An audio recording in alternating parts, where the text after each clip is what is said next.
ফজলুল হক লিখেছেন, রাস্তায় ও ফুটপাতে যারা ব্যবসা করে তাদের আয় কি বৈধ হবে?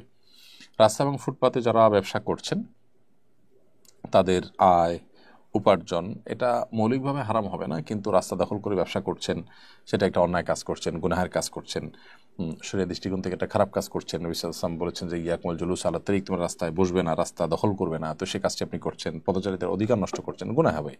কিন্তু সেখানে দাঁড়িয়ে ব্যবসা করার কারণে আপনার টোটাল ব্যবসাটা হারাম হয়ে যাবে না, তবে পদ্ধতিটা হারাম, হারাম পদ্ধতিতে বা গুনাহের পদ্ধতিতে আপনি এই ব্যবসাটি করছেন।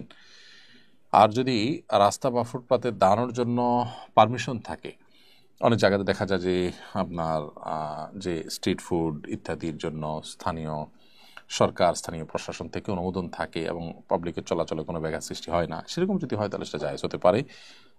সে দাম ব্যবসার তো হালাল, আর সে সাথে কাজটাও জায়েজ হবে। সিফাত জাহান আপনি লিখেছেন, আমি একজন বিবাহিত নারী, একসময় প্রচুর আমল করতাম, আমার মুখ থেকে ইমান বিরোধী কথা বের হয়ে গেছে, প্রায় 1.5 বছর থেকে আমার মাথায় আল্লাহ সম্পর্কে ইচ্ছাকৃত শিরকি চিন্তা আসে, মনে হয় আমার বিবাহ বিচ্ছেদ হয়ে গেছে, আমি এখন কি করব?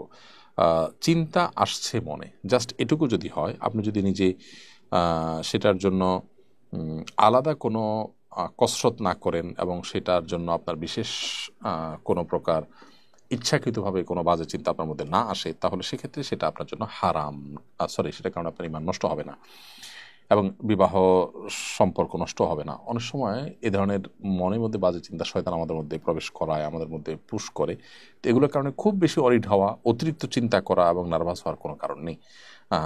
বিষয়গুলোকে শয়তানি হিসাবে দেখতে হবে এবং আল্লাহর কাছে পানা চাইতে হবে। আউযু বিল্লাহি মিনাশ শাইতানির রাজিম বেশি পাঠ করবেন এবং আউযু বিকালিমাতিল্লাহি তাম্মাতি মিন শাররি মা খালাক বেশি করে পাঠ করবেন। ইনশাআল্লাহ আল্লাহ তাআলা হেফাজতে রাখবেন।